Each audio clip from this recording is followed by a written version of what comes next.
Hey guys, today we're switching away from the Rex to the fine Marvel, funky looking razor with these side pods here that are actually kind of hollow if you look underneath. As you can see, it's very chromed and shiny, pretty new this one is, and it was a gift from a fellow shaver,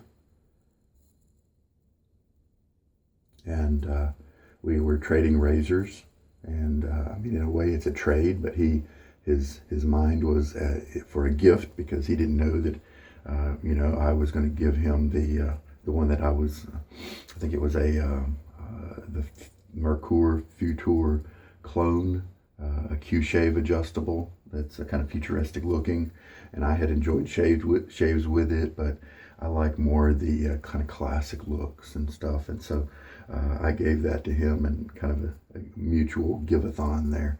Um, and he enjoyed it, and he hadn't had a chance to try it.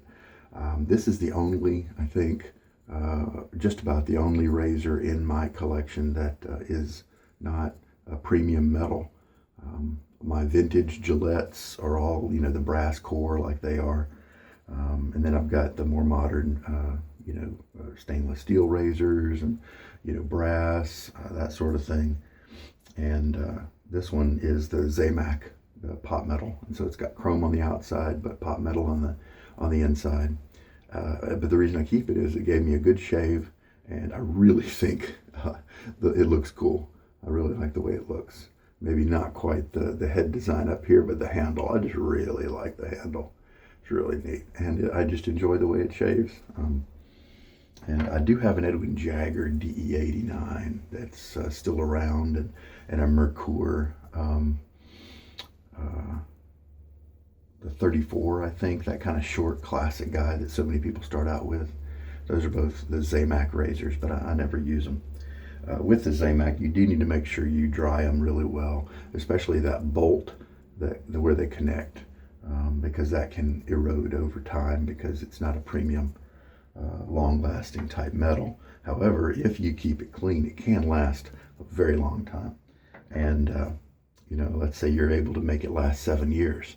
Well, you're usually going to pay, unless you get ripped off, a smaller amount for one of these type razors than you will for like a stainless steel razor.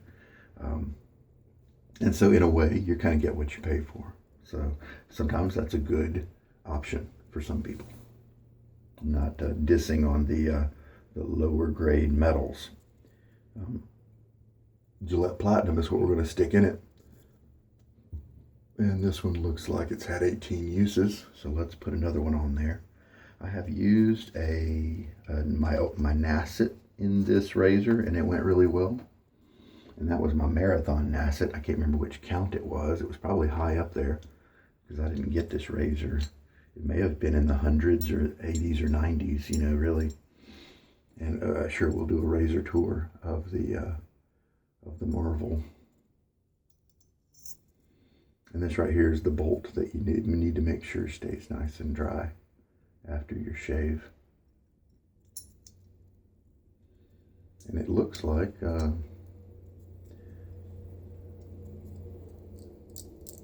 probably won't need to do too much in terms of blade alignment here. Let's just do a visual check. Yeah, looks like those posts are, unless I just happen to land just right, those posts are well suited to center the blade perfectly over time, would be my guess.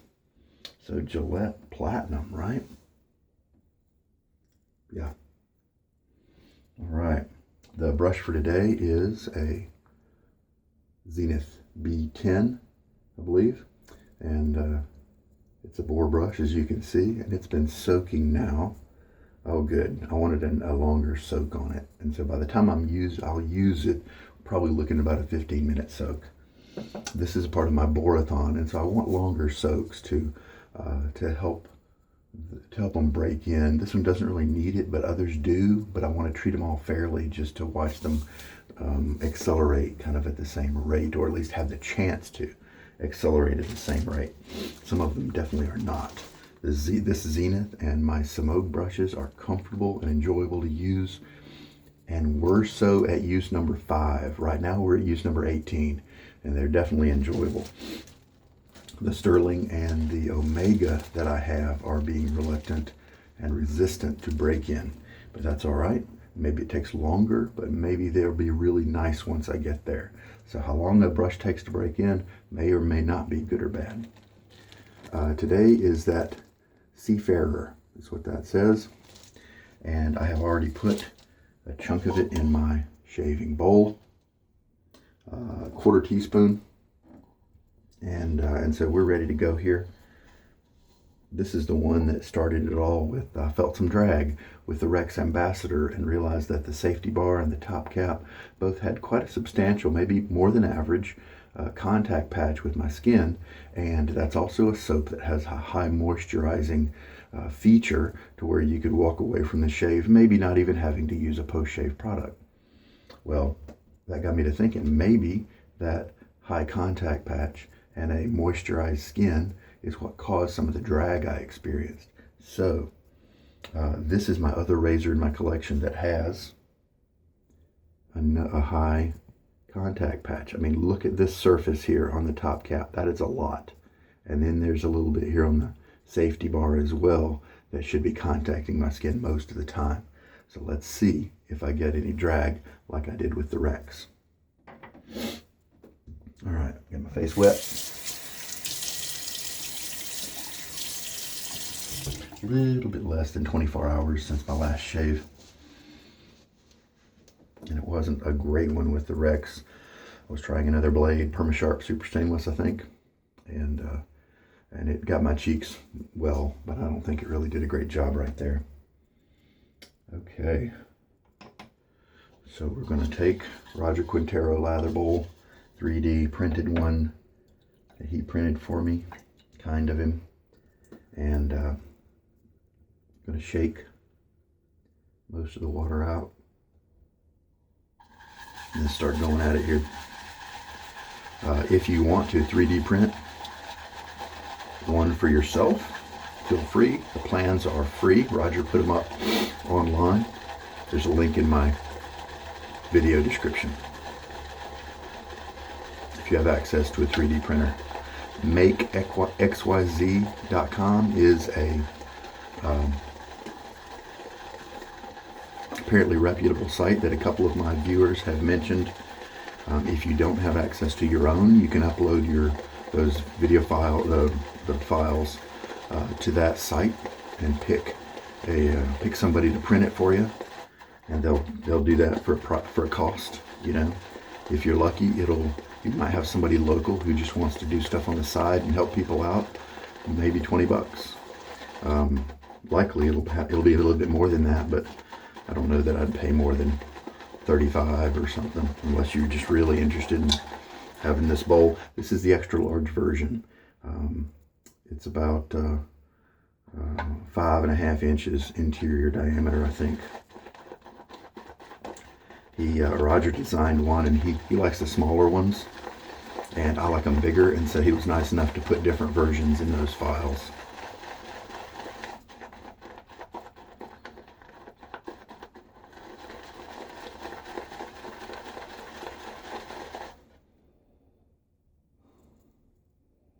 White musk and vetiver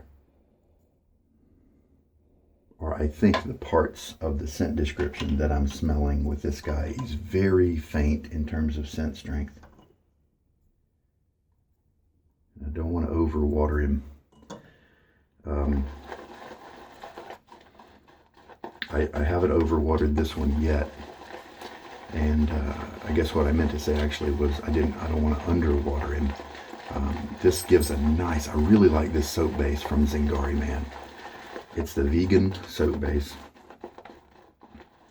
and it's so luxurious. It's creamy. It's one of the best vegan bases I believe I've tried. It is nice if you want to keep it thick, but it is also a good performer if you thin it out some.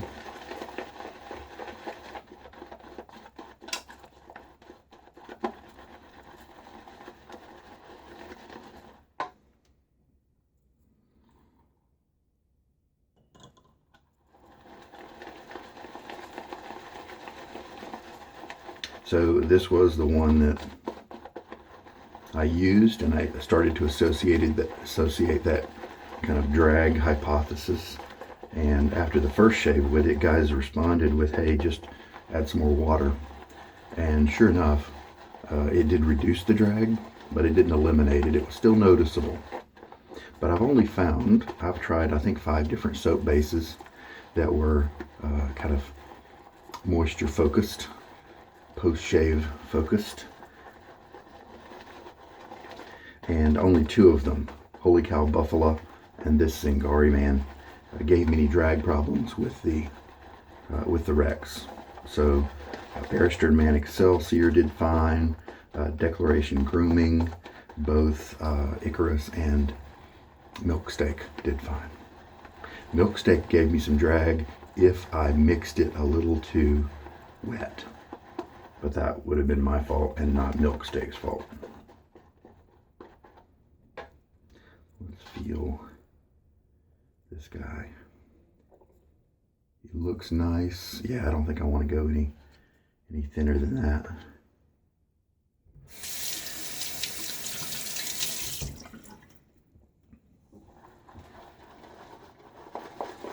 I think I've got enough lather here to do the job, not tons. See how much wetness I have there? That's pretty good.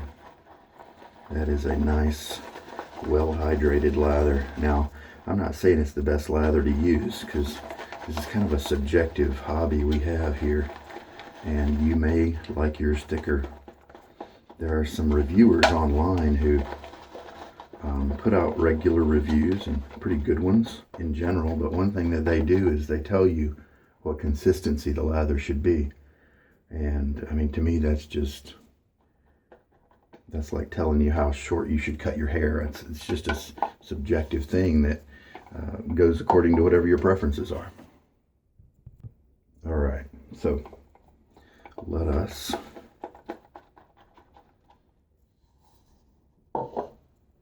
apply. This is a medium backbone brush, in my opinion. Some people who like firm brushes might say it's not quite that stiff. They might even say it's floppy, but I don't think so. Looking forward to more tips splitting, because this is pretty nice, but it's going to get even softer as more tips split. And this is one of the cheaper Zenith brushes. So it's a great way to get started with a nice soft bore. I like the density as well. Now, one thing, I've kind of got a nice layer now. I don't really want to stop though. I want to give this a little more chance to work into my skin, bond with it, and give me a nice slick layer. And it's feeling a little pasty actually, and sometimes that's what happens on the first pass especially. And so then what I do is I'll take and add a few drops of water into my brush there.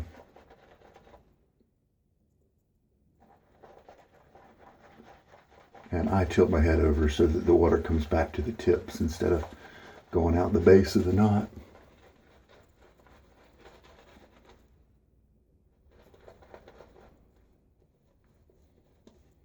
And then you can also do it on the side of the brush when you do this kind of painting move.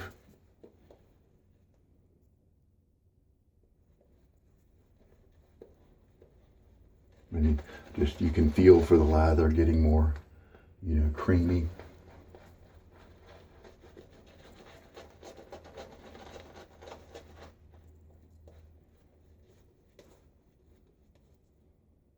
Now, if you do that kind of add water thing, and all of a sudden you start to get a tons of lather around the side of your brush, usually that means that perhaps your lather was a little too dry, a little too concentrated. Now that's going to happen with face latherers, because they do start with a concentrated early lather as they start working that into their face because they're not done building their lather yet. But if you're a bowl latherer, you, in theory, generally are going to have most of your lather built already. All right, here we go. Now, this one is slightly different than some of my preference, because if you can see, we've got the blade tip coming to here, but then back here is the support of it from the base. Now the top comes down and gets very close to the edge of the cutting edge there, but the bottom doesn't come out quite as far. And so sometimes that kind of razor will give you a little bit of a chatter effect, a little bit of audio.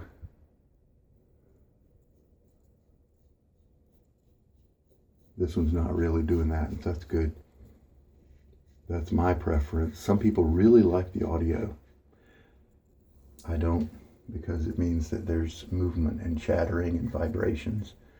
And I don't really want that blade edge to be moving and vibrating as it's going across my skin.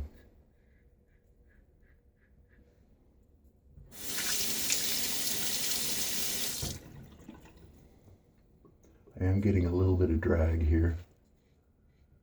Not super noticeable. I mean, it's not bothersome to me. I would definitely notice it if I were to have just shaved with something that was just super fluid.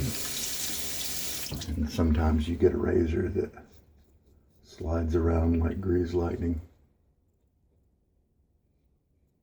Fine came out with this razor, I think either earlier this year, 2019, or last year. So it's not a venerable member of the shaving community quite yet. All right, I went ahead and added another half teaspoon to the bowl here because since I did have to add some water to the first pass. So let's see. I definitely don't want to be guilty of using too dry of a lather. Yeah, there we go.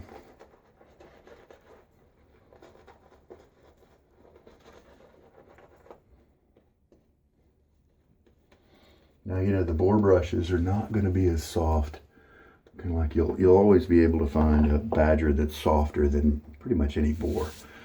But after a while, they get them really broken in, get those tips split.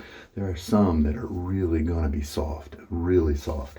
And so I definitely encourage people to try out a good boar at least once in their life.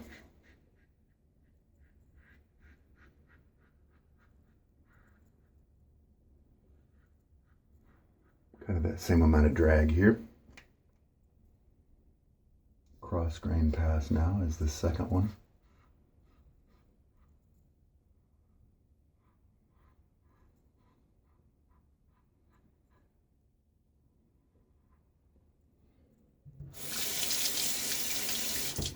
Had a real cold front come through recently, so I wouldn't be surprised if my tap water got kind of nippy. So yeah, you can hear this razor a little bit more than my usual, and there's some blade feel there, but it's kind of a nice blade feel. It's just that blade feel like, hey, I'm getting shaved. In a way that's nice. Instead of it being so smooth you don't feel anything. I like the controlled, predictable blade feel where you don't feel like you're going to get cut, but you still feel the blade. All right, that was just that same little bit of drag, not a whole lot. All right, comfy shave so far, no irritation. Charge up this brush with the lather.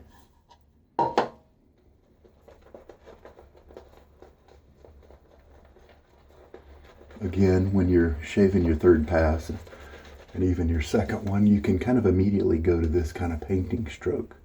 I like to do the scrubbing and just kind of feel the brush and spread it around a little easier, but sometimes you don't need to do that. Usually you don't need to do that. All right.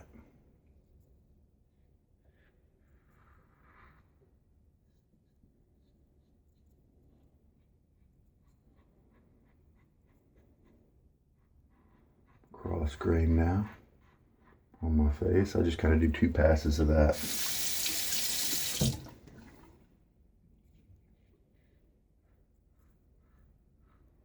And you can definitely hear it not cutting nearly as many hairs. With this razor, it is kind of important to get the right angle, and so that audio sometimes is a nice help to you to make sure that you're doing that.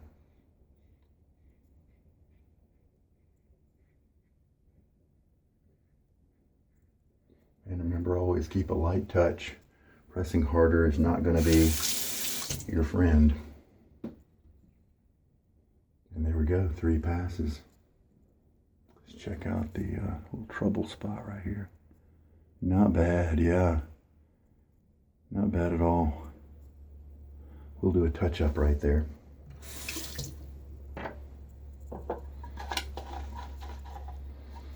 And this was pretty much exactly a 1/4 teaspoon. And some bases require that. A lot of bases require less than that, but it looks like this one kind of needs the whole 1/4 teaspoon to get a 3 pass plus a touch-up. So now, the grain here in my trouble spot comes, it's like it's going from my chin toward this way. And so my normal pass is kind of a cross grain coming from this direction. And so for the touch-up, I'll pull my skin just a little bit, and I'll do the cross grain coming from the other direction. But if I go too far, I get into a swirly area where I'm going against the grain, and that can sometimes give me some irritation. Just like I've been saying, a light touch. And there we go. I don't think it's a great cut, but it's kind of average for me. Right there, with a lot of blades and stuff. Occasionally I'll find the rare combo of a razor and blade that cut this without any touch-ups at all, and then those are ones I make a note of. Well, it's a pretty good shave. Not great in terms of closeness right here. A few hairs that are showing me some length, but in general, that's a really nice razor. It's maybe in the way it feels like a mild razor, but it shaves a little bit more aggressive than that. And so I don't think it shaves like a mild razor, but it feels like it, and I like that. And so that whole clamping and curve thing it's got going, it's doing a decent job of keeping that blade still and holding it at a good angle for you. So I think this is a well-designed razor. Kind of wish it came in maybe some more premium metals, but you know, we've got plenty of those already. So this is I think it's, we'll look at $30, $35, something for this. Whereas unless you're talking about the Game Changer, the Mamba from Razor Rock, they're all stainless steel. You're going to be talking about $100 for kind of premium, the start of the premium grade market. Those Razor Rock ones are a great deal, a great buy to get into the premium grade stainless steel razors, premium material, which is stainless steel razors in this case, and they all shave really well, and so those are great. It's a great value purchase, and I think that's why they called it the Game Changer. The Mamba's been around for a while, but it's so mild, not a lot of, there's an aggressive group that, you know, a lot of people do like aggressive razors, and so they didn't gravitate toward the Mamba, but it still represented a great buy as a premium material razor, especially, and of course, especially the folks who like a smooth shave loved it. But then they came out with the Game Changer, and I laughed at it because the first one I tried was the 68 gap, and it barely shaved me with most of my blades. There were a few that worked okay in it because it was so mild. And so I laughed because I thought, the Game Changer, this thing barely shaves me. It's not changing any games at all. That's just a bunch of hype. Well, what they were talking about is the price point they were offering a premium materials razor is the game changer. And I stopped laughing when they came out with the 84, 85, I can't remember the exact digits, the higher gap. And now that one is a really nice razor for me, as well as a lot of other people. Now, some people do like the 68, don't get me wrong, and especially maybe if you can go against the grain, that might be better, because I can't, too much irritation. But I did sell my 68 head, but I definitely have the higher gap, the 80-something gap, 85, I think, on hand, and it's a nice razor. I don't mind it at all. And so it is a game changer, being a premium material razor that shaves well, but at such a low price point compared to the market out there with other premium grades being much higher. All right. So water used today was 2.5 teaspoons. The lather we have left, I might be able to scrounge around a pass with that. And so that's about, 4 passes, we'll say. So not bad. See what we have post-shave. This one I kind of got in an assortment box. It's a C2 from Barrister and Mann. And it is, as you can see right down here, South Florida Wet Shavers, I believe, is where this came from. Oh yeah, 2018. So it's a very citrus. Shake it up. This guy does have some good skin food for you. It does have alcohol, but it's got witch hazel, chamomile, calendula. So those are all healthy things for your skin. He doesn't totally leave you to the fragrance and the alcohol. But you know what? Guys have been doing that for their aftershave for a long time. And so a lot of skin types can handle it just fine. Matter of fact, when I was growing up, all I knew was the alcohol-based aftershave. Old Spice, English Leather, that sort of thing. Things like that. Maybe back then what people used were lotions. And if they had skin problems, skin sensitivity issues. So this, one of the pepper, there's got to be pepper in here, or spice. In addition to the citrus, the pepper and the spice, or pepper or spice, whatever's there, jump out at me at first. And then I'm sure the citrus is going to start coming in as the alcohol fades down. Anyway, I did feel just a little bit of stinging somewhere down here, but it's gone almost immediately. So I got a nice smooth shave. Face feels good. Happy about that. All right. So this, I do have some length right here, like I said. That's not awesome. So I think maybe I need to try a bunch of blades in here to see if the fine, and who knows, I may keep this razor anyway, because I just love it so much. I just like the looks of it. I like the heft of it. It's got a nice weight to it because that handle is solid. Anyway, all right, I'm going to clean up. Now this brush, this B10, I did have to mangle with a Dremel. There were 2 ridges that went around here that gave it a nice decorative look, but they just bothered my fingers, because that is exactly where I hold the brush when I'm using it. And so I dremeled them down. You can kind of see the rough marks. Someday maybe I'll make it smoother, but I'll likely transplant this knot, because I do like this knot a good bit. Some Oaks out there that have that are nice and soft, but this one does it with a little bit more density, and I think I like that a lot. So I'm not getting very much in terms of scent from the Seafarer, from this sample. Maybe this, I don't think the sample is really old, and it's been in a Ziploc bag the whole time. But and if you do read on Zingari Mann's website, they do talk about this one as being a intentionally mild soap. So that's probably what's going on. And so that's good for you folks who may enjoy a a mild scent or have skin sensitivity problems, because it's less likely to have anything in it in terms of scented oils that might bother your skin. And so, but it's bad news for people like me who like a nice strong scent. But like I said before, the scent that I picked up first couple times I used it was nice. I enjoyed it, and I wouldn't mind if this was the only scent that I found that I enjoyed of Zingari Mann's. I wouldn't mind having this in my den. But they've got the Tribe, which I understand has a lot of sandalwood. A recent viewer mentioned the Tribe having sandalwood, and so I'm a big fan of that, and so I might give that one a try sometime. All right, well, we're done.